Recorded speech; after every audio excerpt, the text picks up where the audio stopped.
বন্ধুসকল নমস্কাৰ। আজি আপোনালোকৰ মাজত নতুন এটা ভিডিঅ' লৈ আহিছোঁ। আপোনালোকে ডেস্কবৰ্ডত চাই আছে যে আমি NSDL পেমেণ্ট বেংকৰ ছাৰ্ভিচ আমি প্ৰভাইড কৰি আছোঁ। আপোনালোকে যে NSDL পেমেণ্ট বেংক ছাৰ্ভিচটো পেমেণ্ট বেংকটো যে লৈছে, ক'ত লগ ইন কৰিছে, কিমান টকা দি লৈছে, কি ডকুমেণ্টছ লাগে, এই ভিডিঅ'ত আপোনালোকক জনাই দিম। আৰু মই যিটো NSDL পেমেণ্ট বেংকটো দি আছোঁ, এইটো NSDL পেমেণ্ট বেংকটো কোনটো আৰু আপোনালোকে 500 টকা 300 টকাত যে পাই আছে সেইটো কোনটো, মই আপোনালোকক ফুল ভিডিঅ'টো আপোনালোকে চাওক। ফুল ভিডিঅ'টোত মই দেখাই আছোঁ। আৰু আমি যিটো CSP আপোনালোকক দি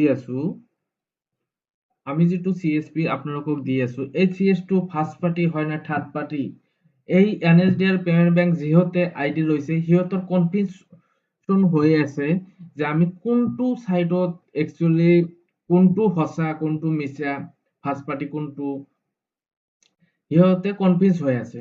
সেইকাৰণে আমি আপোনাক আপুনি ভিডিঅ'টো চাওক, মই দেখাই আছোঁ যে NSDL পেমেণ্ট বেংক CSP-টো ক'ত লগ ইন হয় আপুনি সেইটো চাব। মই একচুয়ালি গুগলত গ'লো, গুগলত গৈ কিনে আপোনালোকে টাইপ কৰিব, কোনটো টাইপ কৰিব আপোনালোকে NSDL CSP লগইন বা CSP আপোনালোকে retailer login, NSDL payment bank CSP login মাৰিলে আপোনালোকে আহি যাব NSDL payment bank retailer login, এইটো মাৰিলেও হৈ যাব। আপোনালোকে চাওক, এই NSDL আপোনালোকে ক'ত লগইন কৰিব, partner@nsdlbank.com.in এইটোত আপোনালোকে লগইন কৰিব। চাওক, ইয়াতে আপোনালোকৰ ID পাছৱৰ্ড, আপোনাৰ মোবাইল নাম্বাৰটো দিব, তাৰপিছত আপোনাৰ পাছৱৰ্ডটো দি দিব। তাৰপিছত আপোনাৰ এই NSDL পেমেণ্ট বেংকটো খোল খাব। এইটোই হল ৰিয়েল বা এইটোই হল ফাৰ্ষ্ট পাৰ্টি, ঠিক আছে। আৰু যদি বেলেগ যদি পোৰ্টেল থাকে সেইটো হল থাৰ্ড পাৰ্টি।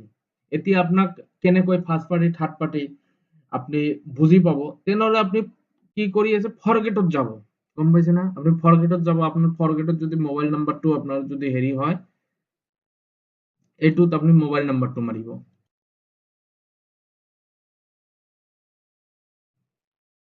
ইয়াতে আপনাৰ মোবাইল নাম্বাৰটো বনিব। এতিয়া মোৰ মোবাইল নাম্বাৰটো মাৰি আছো।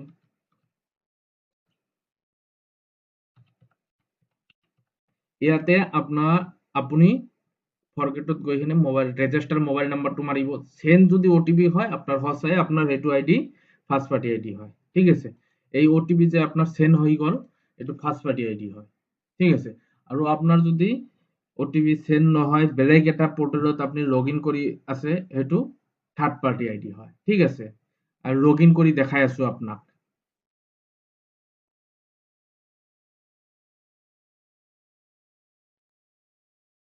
আমি লগ ইন কৰি দেখাই আছো। ডিস্ট্ৰিবিউটাৰ লগ ইন কৰি দেখাই আছো 970। তো পাছৱৰ্ডটো মাৰিব লাগিব। পাছৱৰ্ড মাৰাৰ পিছতো লগ ইন এনেকৈ লগ ইন হৈ যাব।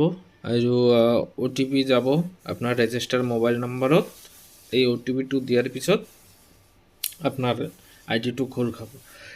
আপোনালোকে যদি এইখন আইডি যদি লাগে, তলত নাম্বাৰ থাকিব, সেইটো নম্বৰত কল কৰি বা আপোনালোকে হোৱাটছএপ কৰি আপোনাৰ মোৰ পৰা CSP আইডিটো ল'ব পাৰে। এইটো হ'ল ফাৰ্ষ্ট পাৰ্টি ID, ঠিক আছে। আৰু তলত লিংক দি দিম, ঠিক আছে। থেংক ইউ সো মাচ।